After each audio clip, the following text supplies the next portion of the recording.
जी, कांग्रेस के उम्मीदवार है सुरेंद्र पवार जी, वो भी बेल पर बाहर ही हैं। उन पर क्या कहें? देखिए, Surendra Pawar ji being a person अच्छे व्यक्ति हैं। मतलब बड़े ही सरल स्वभाव के रहे हैं। कार्यकर्ताओं के फ़ोन नहीं उठाए। काफ़ी कार्यकर्ताओं मेरे पास भी कहते हैं भैया की कमी है इसके अंदर, ये फ़ोन नहीं उठाता।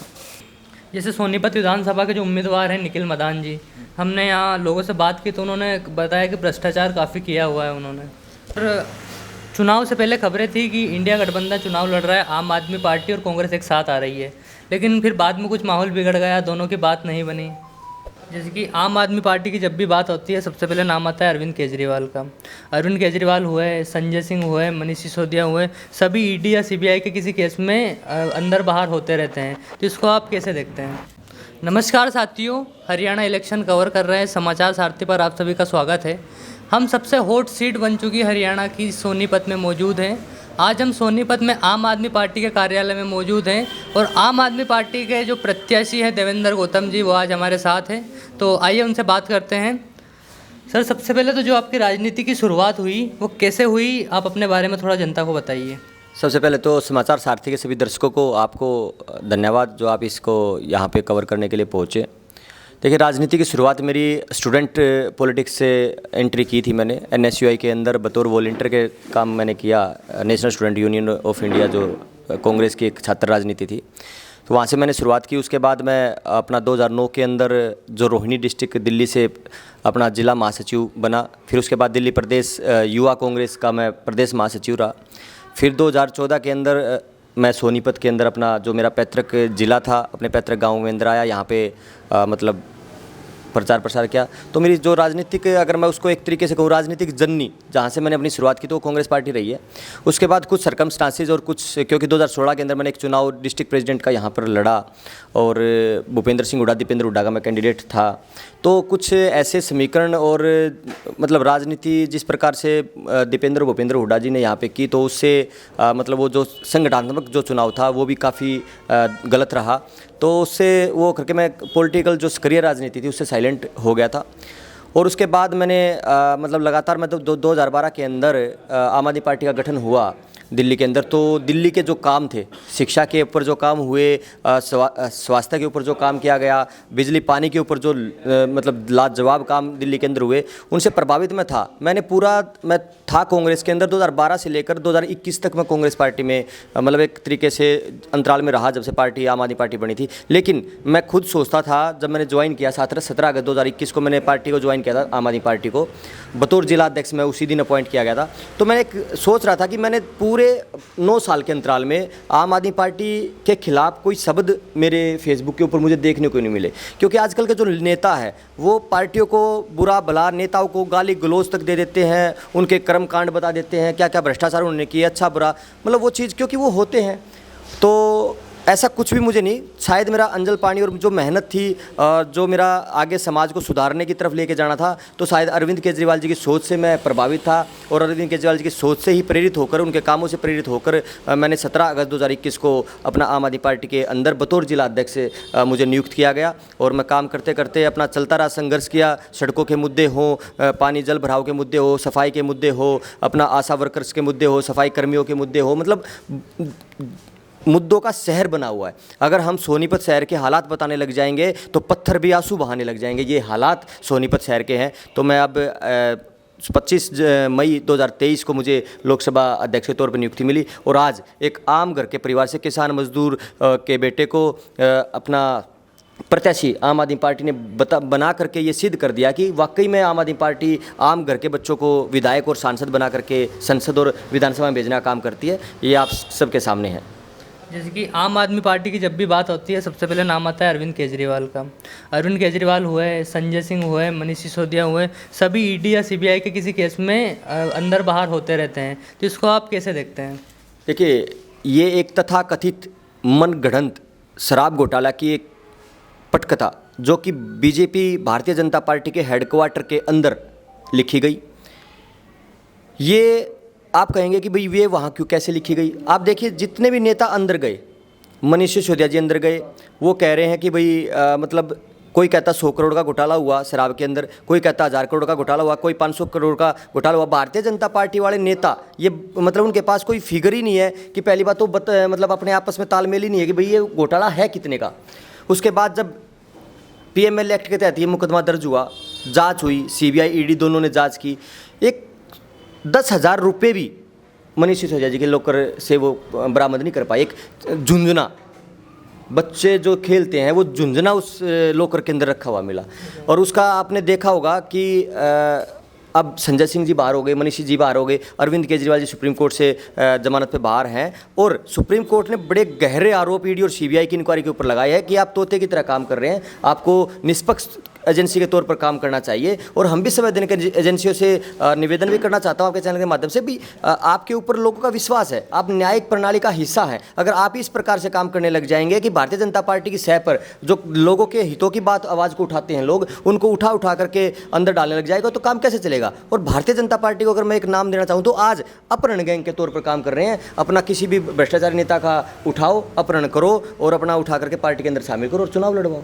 जैसे कि अरविंद केजरीवाल है दिल्ली के मुख्यमंत्री, उन्होंने इस्तीफा दे दिया, साथ ही नई मुख्यमंत्री बनी है आतिशी जी, तो उनकी कार्यशैली के बारे में कुछ बताइए आतिशी के। देखिए, सबसे पहले तो मैं जो हमारी दिल्ली की नवनियुक्त मुख्यमंत्री है आतिशी जी, मैं उनको आपके चैनल के माध्यम से बधाई भी देना चाहता हूँ। उनको वहाँ पे अपॉइंट किया गया, तीसरी दिल्ली की महिला मुख्यमंत्री बनी है, और आम आदमी पार्टी ने एक पढ़ी लिखी एजुकेटेड महिला को दिल्ली की मुख्यमंत्री की कुर्सी पर स्थापित किया।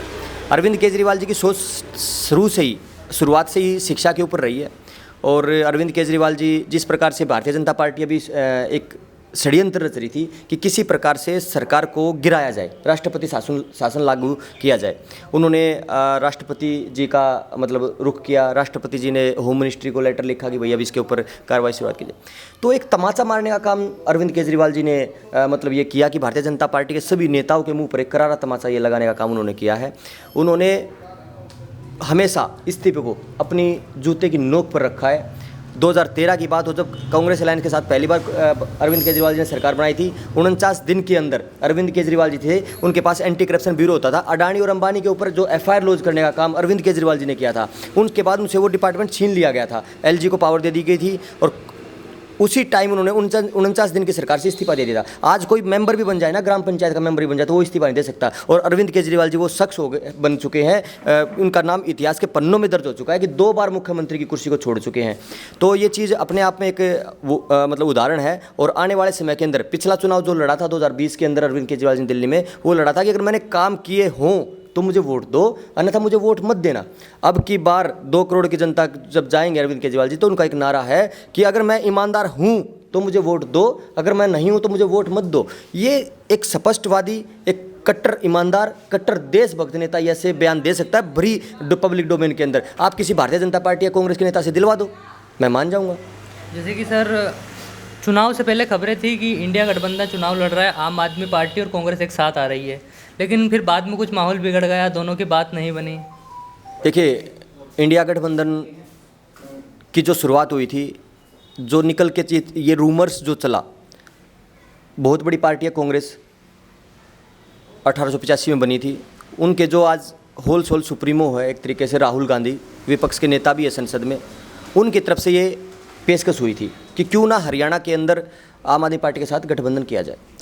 आम आदमी पार्टी की जो ताकत है, उसके जो क्रांतिकारी कार्यकर्ताओं का जज्बा है काम करने का, उसको हरियाणा के अंदर कांग्रेस देख चुकी है। लोकसभा चुनाव के अंदर हिसार, सोनीपत, अंबाला, ये 3 सीट अगर आम आदमी पार्टी के साथ इंडिया अलायंस नहीं होता कांग्रेस का, तो ये 3 सीट कांग्रेस पार्टी नहीं जीत पाती। तो ये जज्बा, ये सारा चीज़ें ये कांग्रेस पार्टी देख चुकी थी, उनके आला अकमान इस चीज़ को भाप चुके थे कि जो आम आदमी पार्टी है, आज वो एक छोटा सा बीज बोया गया था अरविंद केजरीवाल द्वारा, अब वो बड़ा पेड़ बन चुका है। और ये अगर चुनाव अगर इनके साथ गठबंधन होता है, जाहिर सी बात है हमारे कार्यकर्ता बहुत नाराज़ हुए थे इस चीज़ से, और ये चीज़ पार्टी शीर्ष नेतृत्व का मैं आभार भी व्यक्त करता हूँ कि कार्यकर्ताओं की बात सुनी, क्योंकि कांग्रेस के साथ गठबंधन करना, हमारे मतलब 5-6 सीटों के ऊपर गठबंधन करके हमें चुनाव लड़ना, हमें मतलब 80, 85, 82, 84 सीटों के ऊपर अपने संगठन को खराब करने वाली बात थी, कैडर हमारा खराब हो जाता। और अपना कैडर बनेगा, जितनी सीटें वो दे रहे थे उतनी उससे ज़्यादा मतलब अपनी पूर्ण बहुमत की सरकार बनाने के कगार पे तो हम यहाँ हरियाणा के अंदर खड़े हैं। हम ऐसी सीटों के ऊपर मजबूत है जहाँ पर कि हम मतलब कुछ ना कुछ होते हुए अपनी पहली बात तो अपनी सरकार बनाएंगे, नहीं तो किंग मेकर के रूप में आम आदमी पार्टी हरियाणा के अंदर रहने वाली है। बगैर आम आदमी पार्टी की भूमिका के कोई भी सरकार नहीं बनेगी। जैसे सोनीपत विधानसभा के जो उम्मीदवार हैं निखिल मदान जी, हमने यहाँ लोगों से बात की तो उन्होंने बताया कि भ्रष्टाचार काफ़ी किया हुआ है उन्होंने। देखिए, निखिल मदान जी का मतलब हमारे जिस पार्टी में वो गए हैं, कांग्रेस की पार्टी से वो टिकट लेकर के आए थे 2020 के अंदर, 2022 के अंदर उन्होंने चुनाव लड़ा था। तो कांग्रेस की पार्टी पे वो टिकट लेकर के आए तो वोट मिली, जनता ने वोट दी, जिताया। वो उनका वोट बैंक नहीं था, वो कांग्रेस पार्टी का उस टाइम पे वोट बैंक रहा होगा।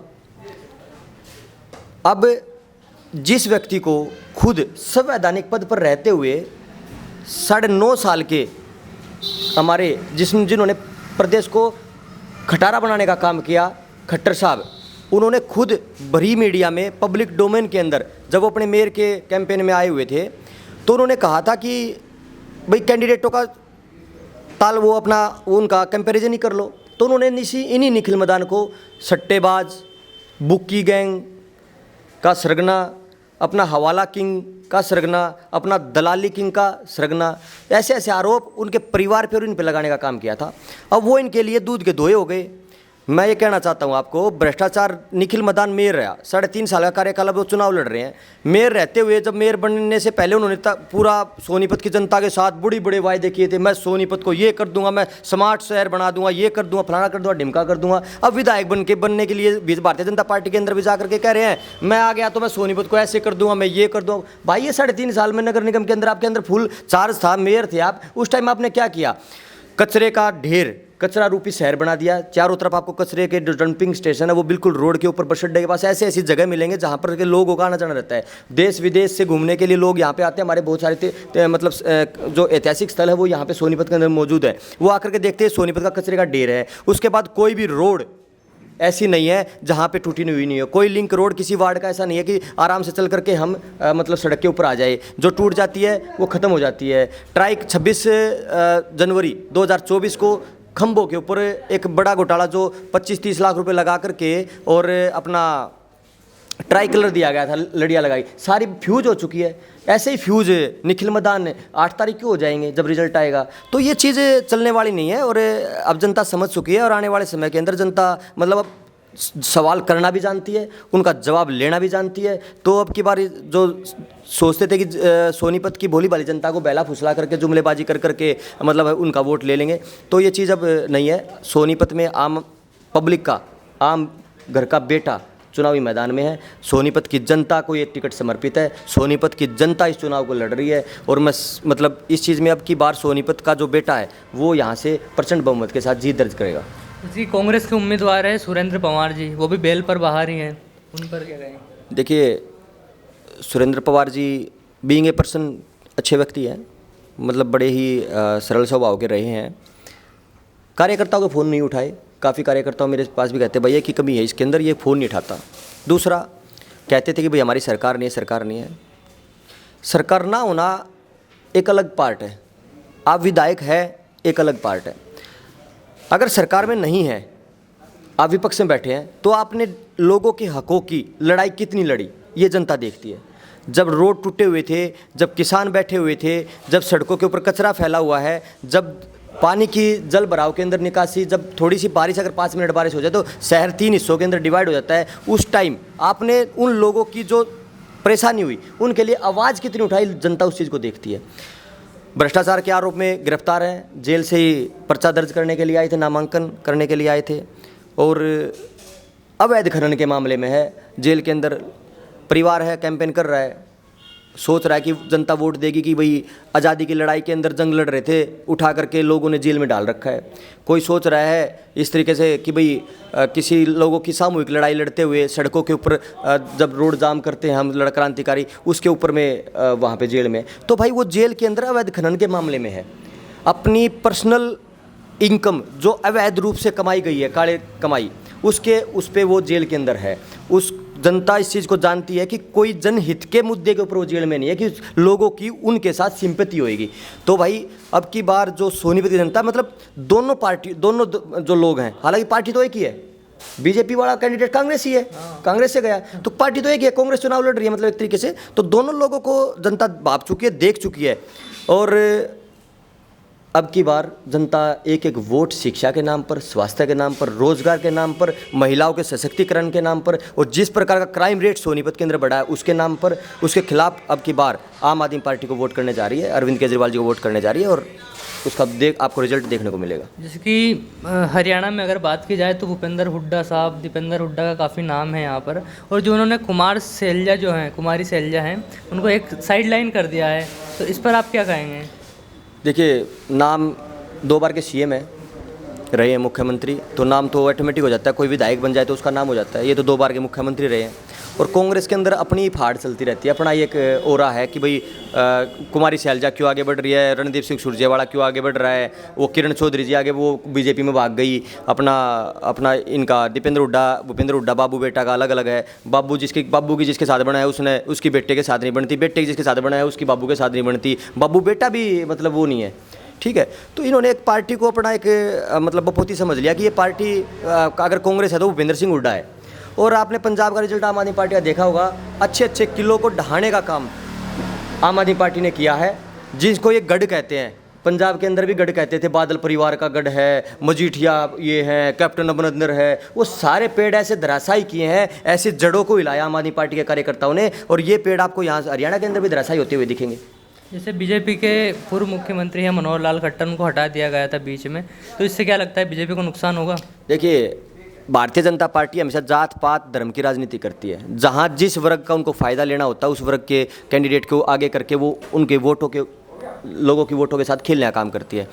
उनको भारतीय जनता पार्टी ने मनोहर लाल खट्टर को पंजाबी चेहरे के रूप में लेके आई, पंजाबी समाज की वोट ली और मुख्यमंत्री एक तरीके से स्थापित किया, मतलब पंजाबी समुदाय का। अब पंजाबी समाज को बिल्कुल दरकिनार कर दिया मुख्यमंत्री पद से हटा करके। ये किसका अपमान है? ये समाज का ही तो अपमान होता है भाई। 9.5 साल अगर वो ठीक चल रहे तो बेटे हटाया क्यों? अगर गलत थे तो भाई फिर मतलब ये ऐसे क्यों हुआ? ये चीज़ देखने की वाली बात है। अब नायब सिंह सैनी जी है, वो घोषणा मुख्यमंत्री बन के रह गए, घोषणाओं पे लगे रहे। भाई इसका मतलब आप जो घोषणा कर रहे हो इसका मतलब उसने अपने जो खटारा साहब पहले मुख्यमंत्री थे उन्होंने मतलब कुछ किया नहीं। तो ये चीज़ देखने वाली है कि भाई ओबीसी वर्ग को आगे कर दिया, अब ओबीसी चेहरे को आगे किया तो भाई जो परिवार पहचान पत्र फैमिली आईडी आपने लागू की थी उसके अंदर जो सबसे ज़्यादा परेशानी हुई वो कौन से वर्ग को हुई? ओबीसी वर्ग को ही। बीपीएल कार्ड सबसे ज़्यादा किसके कटे? ओबीसी और एससी वर्ग के कटे। जो पेंशनें कटी वो सबसे ज़्यादा किसकी कटी? ओबीसी और एससी वर्ग की कटी। तो जो फैमिली जो प्लानिंग मतलब इस तरीके से जो काम था वो फैमिली आईडी के प्रॉपर्टी आईडियो में लोग उलझे रहे। मतलब एक पोर्टल सरकार बन के रह गई थी। और जिस प्रकार से जब टिकटें अनाउंस हुई तो मतलब हमने तो ये कहा था कि अध्यक्ष महोदय अपने जो बीजेपी ने अध्यक्ष बनाए थे कि एक पोर्टल और बना दो, इस्तीफा पोर्टल। इतने सारे पोर्टलों पे मतलब इस्तीफा आ रहे तो कम से कम उनको देने नहीं जाना पड़ेगा, उस पोर्टल के ऊपर अपना इस्तीफा डाल देंगे और आपके पास इस्तीफा पहुंच जाएगा। तो कुछ नहीं है, ब्राह्मण चेहरे के रूप में मोहनलाल बडोली को लेके आए। मतलब ये कभी गर्दन काटने की बात करते हो ब्राह्मणों की, कभी आपका जो एचपीएससी के चेयरमैन के जो उसमें क्वेश्चन पेपर के अंदर काले ब्राह्मण वाला, उनको बेइज्जत करने वाला, ब्राह्मणों को बेइज्जत करने वाला क्वेश्चन आप देते हो। और मैं ब्राह्मण समाज से भी अपील करना चाहता हूँ कि ऐसी सरकार के साथ, ऐसी देश की विश्व की सबसे बड़ी भ्रष्टाचारी जनता पार्टी, बड़ी झूठी पार्टी है, इसके साथ रहने का कोई फ़ायदा नहीं है। यहाँ पे आप लोगों को इज्जत नहीं मिल रही है, ये लोग आपका इस्तेमाल कर रहे हैं। मैं समस्त ब्राह्मण समाज का इनसे दूर हो जाइए। आप लोग जहाँ हैं, जहाँ रहेंगे वहाँ अच्छे रहेंगे, लेकिन भारतीय जनता पार्टी के अंदर मत रहिए। चाहे कहीं भी रहिए, लेकिन भारतीय जनता पार्टी के अंदर हमेशा हर वर्ग का, चाहे वो जाट हो, चाहे वो ब्राह्मण हो, चाहे वो बनिया हो, चाहे वो एससी बीसी वर्ग हो, हर किसी का अपमान करने का काम भारतीय जनता पार्टी ने किया है। इनके जो पूर्वज थे वो अंग्रेजों के गुलाम रहे हैं और ये लोग कुछ पूंजीपतियों के गुलाम हैं। ये देश को, इस हरियाणा को और इस सोनीपत जिले को खत्म करने का काम भारतीय जनता पार्टी कर रही है। जैसे किसान आंदोलन हुआ, किसान दिल्ली जाना चाहते थे, सरकार ने नहीं जाने दिया। साथ ही अगर बात की जाए, प्रधानमंत्री ने उन्हें आंदोलन जीवी कहा है। साथ ही कंगना रनौत का भी बयान आया था, कहा खालिस्तानी थे वो, किसान नहीं थे। भारतीय जनता पार्टी क्या करती है? एक ऐसे मतलब बॉलीवुड से एक मतलब हीरोइन को उठाया, अभिनेत्री को उठाया और उठा करके टिकट दिया और उनको संसद में। अरे संसद में ऐसा व्यक्ति जाना चाहिए जो लोगों की बात उठाए, ना करके वो किसानों को रेपिस्ट बताए, किसानों को मर्डर बताए कि मतलब खालिस्तानी बताए, कि ये चीज़ नहीं है। मतलब ये प्रचार जीवी, मतलब ये आंदोलन जीवी, ये प्रचार जीवी नहीं है, कैमरा जीवी नहीं है। अपने प्रधानमंत्री जी हमेशा कैमरे को सामने आ जाए कोई तो तुरंत हटा लो भाई, हटा लो यहाँ से, कैमरे पे कैसे हट गए। तो ये क्या चीज़, आप social media event management company थोड़ी चला रहे हो, आप राजनीतिक पार्टी है। राजनीतिक पार्टियाँ लोगों के हितों में काम करने वाली चाहिए। लोगों के मूलभूत, जिसको वोट लेकर के जो जनप्रतिनिधि चुना गया है, उसके दरवाजे पर वो हर सुविधा पहुँचनी चाहिए जो उसका हक है। तो ये चीज़ ख़त्म है। और भारतीय जनता पार्टी हमेशा मतलब गुंडों की प्रवृत्ति वाली पार्टी है, गुंडों का संरक्षण करती है। तो ऐसे ही लोग बताओ, अपने यहाँ पर एक कोच ने आरोप लगाए, महिला कोच ने संदीप सिंह मंत्री बना करके रखा भारतीय जनता पार्टी ने हरियाणा में, उसका इस्तीफा तक नहीं लिया। जैसे कि पहलवानों के आंदोलन पे हम आ जाते हैं, विनेश फोगाट के साथ जो हो तो सब जानते ही हैं। साथ ही ब्रजभूषण शरण सिंह हैं, उनको टिकट नहीं दिया लेकिन उनको बेटे को दे दिया गया। तो इस पर आप क्या कहेंगे? मैं बता तो रहा हूँ आपको, गुंडों की पार्टी है भारतीय जनता पार्टी। गुंडों को संरक्षण देने वाली, भ्रष्टाचार को संरक्षण देने वाली पार्टी है। और ये ऐसे ही लोग, महिला पहलवानों को किस तरीके से घसीटा गया है, जो जिन्होंने देश का नाम रोशन किया, वो अपने अवार्ड्स वापस लौटाने के लिए मजबूर हो गए थे वो पहलवान। मतलब इस तरीके, तो ये ना तो महिला का सम्मान भारतीय जनता पार्टी करती, ना पहलवानों का सम्मान करती, ना किसी किसान का सम्मान करती, ना कर्मचारी का सम्मान करती। भारतीय जनता पार्टी सिर्फ और सिर्फ अपने आप को आगे बढ़ाने के लिए, अपने नेताओं को आगे बढ़ाने के लिए, भ्रष्टाचार फैलाने के लिए उसकी उत्पत्ति हुई है। वो अपना काम उसके ऊपर कर रही है। जैसे कि अभी चुनाव में जेजेपी और आज़ाद समाज पार्टी का एक गठबंधन हुआ है, तो उससे कुछ फ़ायदा होगा उन्हें? मैं इस पर कोई कमेंट नहीं करना चाहता। दोनों दल हरियाणा के अंदर अपनी, ठीक है, 150 वोट 200 वोट लेकर के कहीं कुछ आ जाए तो आ जाए, नहीं तो मैं इस पर कमेंट नहीं करना चाहता, क्योंकि इनका मतलब इन पार्टियों का लेवल आम आदमी पार्टी के साथ नहीं है, तो मैं इससे बातचीत नहीं करता। अंत में जैसे कि एक सवाल लास्ट का हम लेते हैं कि अगर आप जीत कर आते हैं तो सोनीपत के लिए क्या काम कराएंगे, क्या यहाँ की समस्या है उनको क्या सोल्व करेंगे, कैसे करेंगे, सब बताइए। देखिए, मैं पहले तो सोनीपत की जनता से ये बताना चाहता हूँ कि मैं बिल्कुल एक आम घर का बच्चा हूँ। गाँव रायपुर मेरा है। गांव रायपुर में तकरीबन सोनीपत की जनता अगर किसी को जानते हो उनसे फ़ोन करके पता कर सकती है कि ये बच्चा कैसा है। बिल्कुल लोअर से हम उठे हुए हैं, ग्राउंड से। एक एक चीज़, हारी बीमारी हो जाना, गंडासे के साथ खेत से वो करना, अपना ट्रैक्टर के साथ धरती के अंदर जाके गेहूँ काटना, मतलब हर एक काम ज़मीनी स्तर के ऊपर हमने कर रखा है। हर एक किसी को मतलब कोई समस्या हो जाए, कहीं पे कुछ हो जाए, उनकी आवाज़ उठाने का काम हमने हमेशा किया है। और वो सोनीपत शहर 22 दिसंबर 1972 को सोनीपत शहर बना था। 1972 से लेकर के 2024 आ गया, 52 साल का सोनीपत होने वाला है। आज तक अनेकों विधायक यहाँ से बने हैं, किसी ने भी सोनीपत शहर के बारे में कुछ नहीं सोचा। वही रोड, वही सड़कें, ना कोई सीवरिंग व्यवस्था, ना पानी की निकासी के प्रबंध, ना सड़क मतलब गलियाँ, ना कोई मतलब सोनीपत को कैसे स्मार्ट की तरफ लेके जाया जाए। मतलब एक गांव बना करके लोगों ने गांव का रूप सोनीपत को बना दिया गया है। जनता अगर मुझे मौका देती है और एक आम घर के बच्चे को, अपने बच्चे को, क्योंकि ये चुनाव जो है सोनीपत की जनता का चुनाव है, ये कोई आम आदमी पार्टी का प्रत्याशी या आम आदमी पार्टी का कैंडिडेट या देवेंद्र गौतम चुनाव नहीं लड़ रहा है। देवेंद्र गौतम के रूप में आम सोनीपत की जनता एक एक वोटर लड़ रही है इस चुनाव को, और अपने बच्चे को आशीर्वाद देंगे। सोनीपत के अंदर जो स्कूली शिक्षा है, एजुकेशन सिस्टम, और मैं ये बात तब दावे के साथ कह पा रहा हूँ कि चाहे हम सत्ता में रहे या चाहे विपक्ष में बैठे, लेकिन उसके बावजूद जो स्कूली शिक्षा है, अपने सरकारी अस्पताल हैं, पानी की व्यवस्था है, पीने के पानी की, अभी तक पानी घरों तक नहीं जाता है, जो सीवर की व्यवस्था है, जो कचरे के ढेर पूरे उसके ऊपर लगे हुए हैं, बस अड्डे के अंदर थोड़ी सी देर के अंदर पानी का जल भरा हो जाता है, रेलवे स्टेशन के मतलब आने जाने के लिए कोई व्यवस्था नहीं है, सोनीपत के अंदर कोई मतलब ऑटो ई रिक्शाज वगैरह चलते, कोई सिटी बस सर्विस नहीं है, ठीक है, इस पर ऑटो स्टैंड नहीं है, ई रिक्शा स्टैंड नहीं है, रेडी फ्री जो पटड़ी पे रिक्शाज वगैरह रेडिया वगैरह लगती है उनके लिए कोई निर्धारित स्थान है नहीं है। मतलब इन सब के ऊपर हर एक वर्ग को साथ लेकर के, व्यापारी को साथ लेकर के, मजदूरों को साथ लेकर के, अपने दुकानदार भाइयों को साथ लेकर के, अपने गाँव से जो किसान है उनको साथ लेकर के ये चुनाव लड़ रहे हैं। और अगर हम कुछ बनते हैं, हमारे कलम के अंदर ताकत आती है, तो जो समस्याएं सोनीपत के अंदर है पहले दिन से उनके ऊपर लगेंगे। हम भारतीय जनता पार्टी या कांग्रेस के नेताओं के साथ ये वायदे नहीं करते कि मैं पहले ही दिन ये काम पे काम करूँगा, नहीं, एक एक काम आने वाले, क्योंकि समस्याएं बहुत ज़्यादा हो जाती है, एक एक काम होगा और इन 5 सालों के अंदर एक एक समस्या का निवारण होगा। पहले दिन से उसके ऊपर सोनीपत की जनता को अंदर क्योंकि ये लगेगा कि हाँ, पहले ही दिन से जो आपने विधायक बनाया आपके दरवाजे के ऊपर भी है, जैसे वोट मांगने के लिए दर पे जा रहा हूँ, विधायक बनने के बाद भी दर पे रहूँगा और हर एक जन के साथ संपर्क रहेगा और दरवाजे पर जा कर के समस्याएं पूछी जाएंगी, उनके लिए नंबर होगा कि अपने डायरेक्ट अपने विधायक से के साथ संपर्क करे और हर एक समस्या का निवारण करने का काम देवेंद्र गौतम करेगा, क्योंकि ये जो देवेंद्र गौतम है ये अपने परिवार का एक बाप का बेटा नहीं है, सोनीपत की जनता का बेटा है। सोनीपत की जनता से मैं हाथ जोड़ करके निवेदन करता हूँ और आशीर्वाद चाहता हूँ कि इस बार एक मौका एक गरीब घर के, एक मजदूर परिवार के, एक किसान परिवार के बेटे को दे, ताकि इन समस्याओं को जिन समस्याओं के अंदर हम आज तक उलझे हुए हैं उनका निवारण हो पाए। तो बहुत बहुत धन्यवाद सर, आपने हमें समय दिया, इतना बिजी शेड्यूल है चुनाव का समय, इसके लिए। समाचार सारथी के सभी दर्शकों का आपका भी बहुत बहुत आभार, आप यहाँ पे पहुँचे। ठीक है, तो ये थे, कट कर दिया।